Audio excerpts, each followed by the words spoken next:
Hello friends, नमस्कार। आप सभी का हमारे online platform study with GK YouTube channel पर हार्दिक स्वागत है। तो आइए राजनीति विज्ञान नागरिक शास्त्र अभ्यास प्रश्न पाठ संख्या 16 आपके समक्ष है, जिसमें हम आगामी प्रतियोगी परीक्षाओं को एक दृष्टि में रखते हुए कुछ चुनिंदा सवालों के बारे में बात करेंगे। तो आइए आज की इस अभ्यास प्रश्नोत्तरी का पहला सवाल आपकी स्क्रीन पर रहा।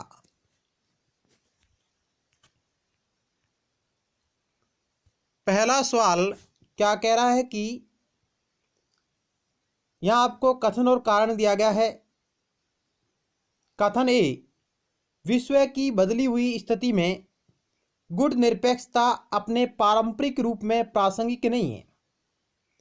और कारण या तर्क आर कह रहा है, भारत को उभरती आर्थिक शक्ति समझा जा सकता है। चार ऑप्शन आपके समक्ष रहे। ए आर दोनों सत्य हैं, आर ए की सही व्याख्या है। ए आर दोनों सत्य है परंतु आर ए की सही व्याख्या नहीं है। ए सत्य है परंतु आर असत्य है। ए असत्य है परंतु आर सत्य है। क्या होगा इस एक नंबर सवाल का राइट उत्तर?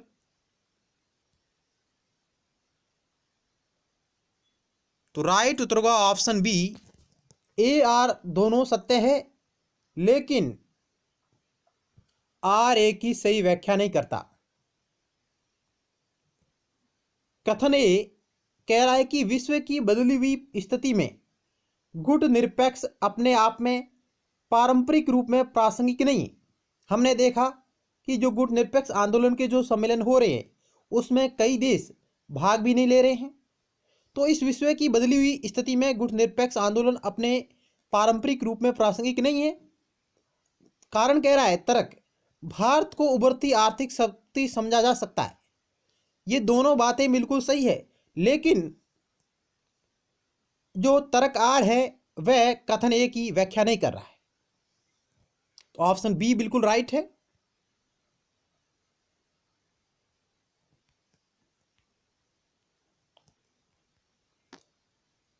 फरवरी 1992 में गुट निरपेक्ष राष्ट्रों के विदेश मंत्रियों की बैठक में मिस्र ने अपील की कि गुट निरपेक्ष आंदोलन को समाप्त कर देना चाहिए। यानी फरवरी 1992 में गुट निरपेक्ष राष्ट्रों के विदेश मंत्रियों की बैठक में मिस्र ने अपील की कि गुट निरपेक्ष आंदोलन को समाप्त कर देना चाहिए, क्योंकि उसका तर्क था कि सोवियत संघ के विघटन तथा सोवियत गुट तथा शीत युद्ध की समाप्ति के बाद गुट निरपेक्ष आंदोलन की प्रासंगिकता समाप्त हो गई है। तो ये बात किसने कही? तो मिस्र ने कही। 1992 में गुट निरपेक्ष राष्ट्रों के विदेश मंत्रियों की बैठक में उन्होंने कहा कि अब सोवियत संघ का विभाजन हो गया है, सोवियत गुट और शीत युद्ध की समाप्ति हो चुकी है, इसलिए अब गुट निरपेक्ष आंदोलन की कोई प्रासंगिकता नहीं है।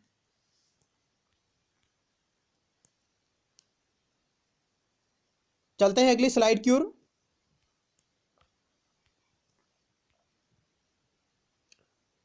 यहां आपको लिस्ट 1 को लिस्ट 2 से सुमेलित करना है। एक तरफ आपको वर्ष दिए गए हैं और एक तरफ आपको कुछ सम्मेलन और कुछ कार्य योजना दी गई है।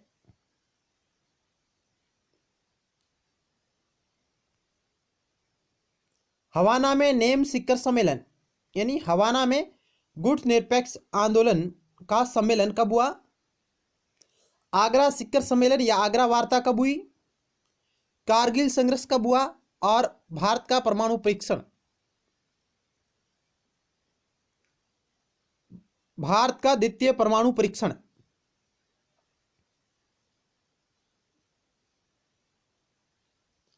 तो आइए एक एक करके सुमेलित करते हैं। हवाना में नेम सिक्कर सम्मेलन यह हुआ था 2006 में। ये आपका 4 से सुमेलित होगा। आगरा सिक्कर सम्मेलन यह हुआ था भारतीय प्राइम मिनिस्टर अटल बिहारी वाजपेयी के शासनकाल में। बी आपका 3 से सुमेलित होगा। कारगिल संघर्ष ये भी भारतीय प्राइम मिनिस्टर अटल बिहारी वाजपेयी जी के शासनकाल में, कारगिल युद्ध जो भारत का पाकिस्तान से हुआ था 1999 में, और भारत ने अपना परमाणु परीक्षण यह भी तत्कालीन प्राइम मिनिस्टर अटल बिहारी वाजपेयी के शासनकाल में किया था 1998 में। 11 मई और 13 मई के मध्य कुल 5 परीक्षण किए गए थे और भारत अपने आप में विश्व को यह संदेश दे दिया, भारत भी एक परमाणु शक्ति संपन्न राष्ट्र है। जबकि भारत ने अपना पहला परमाणु परीक्षण कब किया? भारत ने अपना पहला परमाणु परीक्षण किया था मई 1974 को। हालांकि भारत का पहला और दूसरा दोनों परमाणु परीक्षण राजस्थान के जैसलमेर जिले में किए गए थे।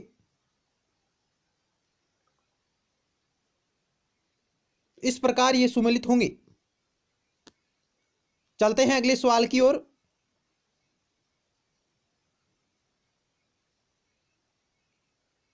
ए 4 से, बी 3 से, सी 2 से और डी 1 से।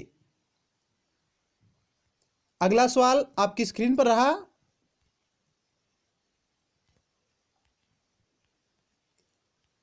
तीसरा सवाल भी आपके समक्ष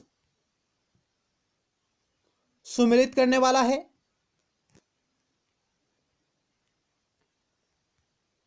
यहां भी आपको लिस्ट 1 को लिस्ट 2 से सुमेलित करना है, सूची 1 को सूची 2 के साथ सुमेलित करना है। भारत अमेरिकी परमाणु सहयोग समझौता, भारतीय संसद पर आतंकवादी हमला, वाजपेयी की बस कूटनीति, सार्क की स्थापना।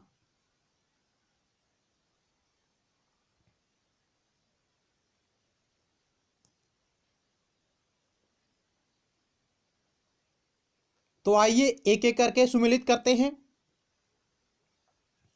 भारत अमेरिकी परमाणु सहयोग समझौता तत्कालीन prime minister doctor Manmohan Singh जिनके शासनकाल में हुआ था अमेरिका के साथ। इसे नागरिक परमाणु समझौता भी कहा जाता है। ए आपका 2 से सुमेलित होगा। भारतीय संसद पर आतंकवादी हमला 2001, बी आपका 3 से, और वाजपेयी की बस कूटनीति सी आपका 1 से सुमेलित होगा। और सार्क की स्थापना 1985। इस प्रकार ये सभी ऑप्शन सुमेलित होंगे।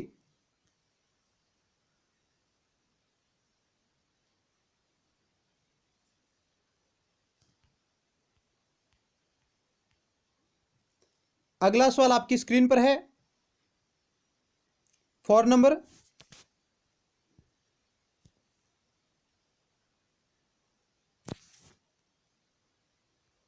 निम्नलिखित घटनाओं का सही कालानुक्रमिक क्रम बताइए। यह आपको कुछ घटनाएं दी गई हैं। राष्ट्र संघ का निर्माण, प्रथम विश्व युद्ध, बांग्लादेश का जन्म, यूएसएसआर का विघटन। इनमें से कौन सा ऑप्शन राइट होगा?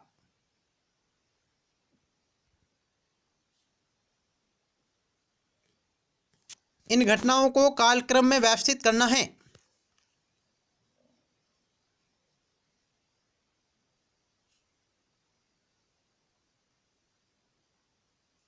तो आइए ऑप्शन सी राइट होगा।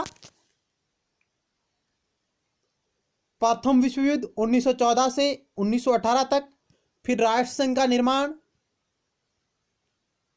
बांग्लादेश का जन्म और उसके बाद यूएसएसआर का विघटन, ये इनका कालक्रम रहेगा। ऑप्शन सी राइट होगा।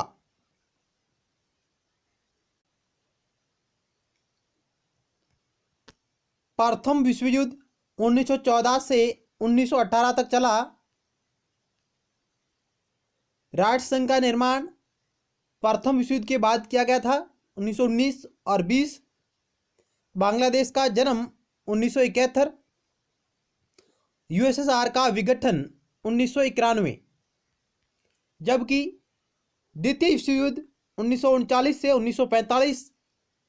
द्वितीय विश्व युद्ध की समाप्ति के पश्चात 24 अक्टूबर 1945 को यूएनओ यूनाइटेड नेशंस ऑर्गेनाइजेशन की स्थापना हुई थी। ये भी फैक्ट आप नोट करिएगा। प्रतिवर्ष 24 अक्टूबर को संयुक्त राष्ट्र संघ दिवस मनाया जाता है। अगला सवाल आपकी स्क्रीन पर रहा।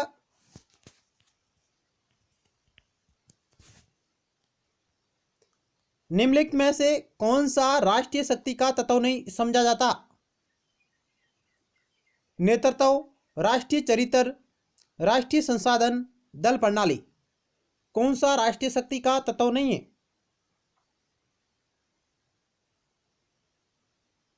तो ऑप्शन डी राइट होगा। दल प्रणाली को राष्ट्रीय शक्ति का तत्व नहीं समझा जाता है, जबकि नेतृत्व, राष्ट्रीय चरित्र, राष्ट्रीय संसाधन ये सभी राष्ट्रीय शक्ति के तत्व है।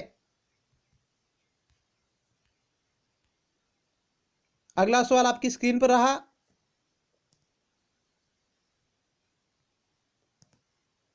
निम्नलिखित में से कौन सा देश नवीनतम सार्क का सदस्य बनाया गया? यानी सार्क का नवीनतम सदस्य राष्ट्र कौन सा है जो सबसे अंत में बना है? भूटान, मालदीव, नेपाल, अफगानिस्तान। तो ऑप्शन सी राइट होगा। अफगानिस्तान सार्क का 8वां सदस्य राष्ट्र है। सार्क की स्थापना 1985 में हुई थी। उस समय इसमें कुल 7 राष्ट्र थे जो संस्थापक राष्ट्र कहलाए। उसके बाद अफगानिस्तान इसमें शामिल हुआ और इसकी कुल सदस्य संख्या कितनी हो गई? 8 हो गई। और सार्क का मुख्यालय नेपाल की राजधानी काठमांडू में है और इसकी स्थापना ढाका घोषणा पत्र के साथ हुई थी बांग्लादेश में।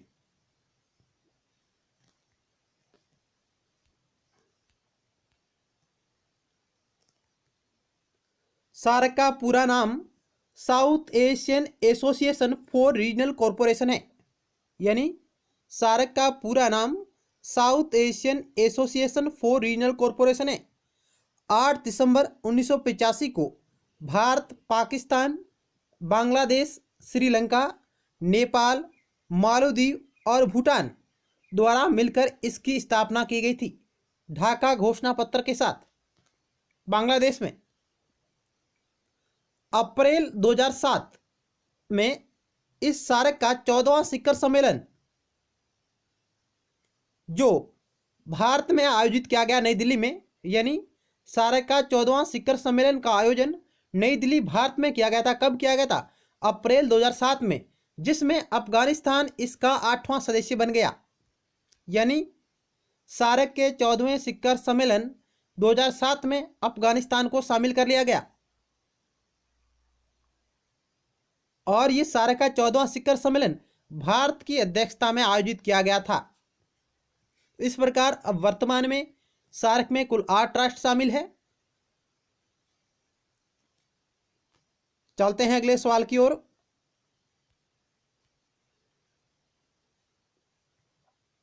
हाल ही में भारत सुरक्षा परिषद का अस्थायी सदस्य चुना गया। 7वीं बार, 8वीं बार, 9वीं बार, 10वीं बार। हाल ही में भारत सुरक्षा परिषद का अस्थायी सदस्य चुना गया। 7वीं बार, 8वीं बार, 9वीं बार, 10वीं बार।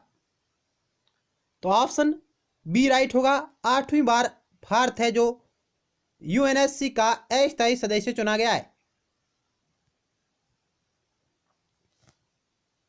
और भारत का यूएनएससी में यह कार्यकाल रहेगा 1 जनवरी 2021 से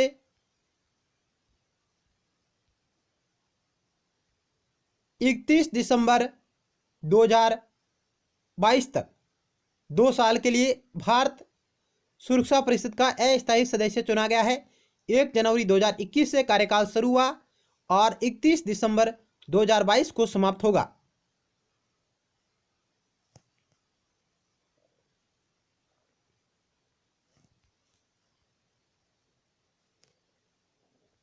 भारत 8वीं बार सुरक्षा परिषद का अस्थायी सदस्य चुना गया और पहली बार भारत कब चुना गया था? 1950 और 51 में। पहली बार 1950 और 51 में। उसके बाद 1967 और 68 की अवधि के लिए, फिर 1972 और 73 की अवधि के लिए, 1977 और 78 की अवधि के लिए, उसके बाद 1984 और 85 की अवधि के लिए, फिर 1991 और 92 की अवधि के लिए, और उसके बाद 2011 और 12 की अवधि के लिए भारत ये जिम्मेदारियां निभा चुका है भली भांति। तो भारत पहली बार कब सुरक्षा परिषद का अस्थायी सदस्य चुना गया था?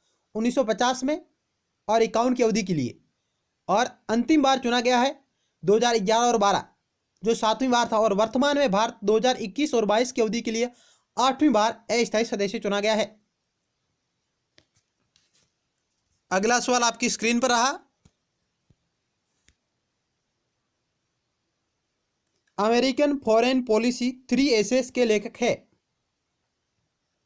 Karl W Deutsch, H Hoffmann, Stanley Hoffmann, Henry Kissinger, Woodrow Wilson.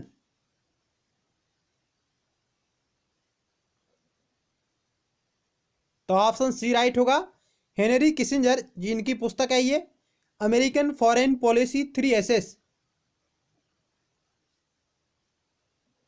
Option C right होगा। अगला सवाल,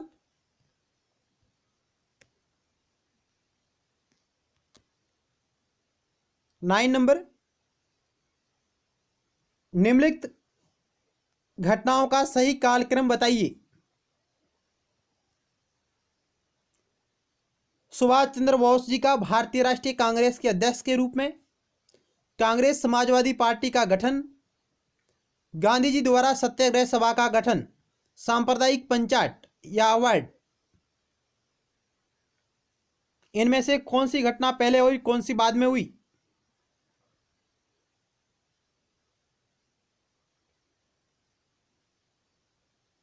तो ऑप्शन आइए प्रत्येक को चेक करते हैं। सुभाष चंद्र बोस भारतीय राष्ट्रीय कांग्रेस के अध्यक्ष के रूप में सबसे पहले 1938,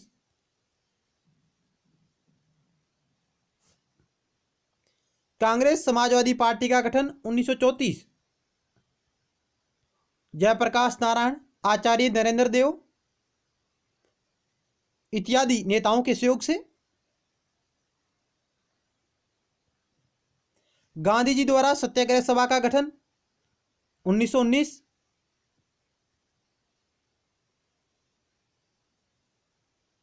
सांप्रदायिक पंचायत या वार्ड 1932। इस प्रकार यदि देखें तो सबसे पहले ऑप्शन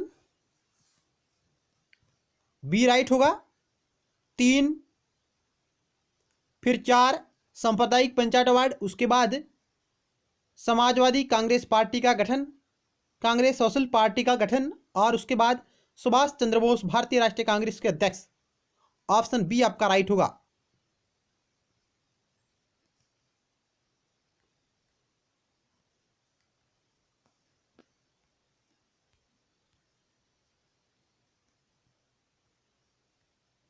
गांधी जी द्वारा सत्याग्रह सभा का गठन 1919, सांप्रदायिक पंचायत वार्ड 1932, कांग्रेस समाजवादी पार्टी का गठन 1934, सुभाष चंद्र बोस भारतीय राष्ट्रीय कांग्रेस के अध्यक्ष के रूप में 1938।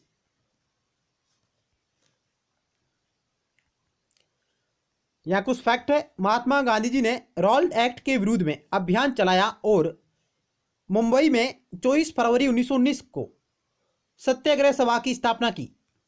रॉल्ट एक्ट के विरुद्ध अभियान चलाने के लिए इस उद्देश्य से मुंबई में 24 फरवरी 1919 को सत्याग्रह सभा की स्थापना की।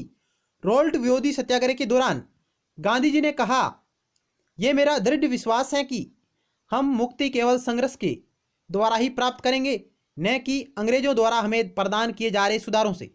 यानी गांधी जी ने कहा कि हम मुक्ति केवल संघर्ष के माध्यम से ही प्राप्त कर सकेंगे, न कि अंग्रेजों द्वारा हमें प्रदान किए जाएंगे सुधारों से माध्यम से।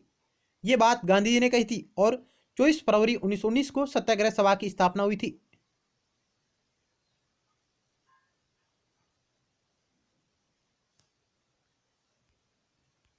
चलते हैं अगले सवाल की ओर।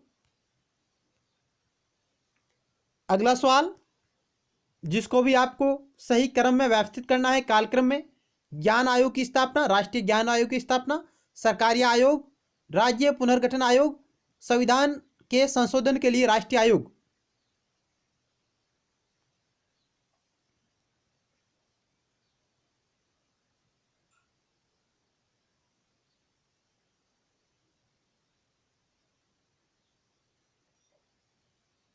तो इस सवाल का ऑप्शन बी राइट होगा। राज्य पुनर्गठन आयोग की स्थापना 1953 में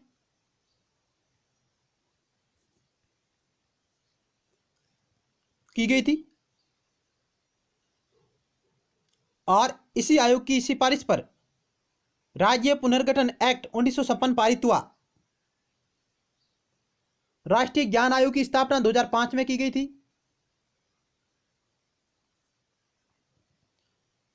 ऑप्शन बी बिल्कुल राइट है।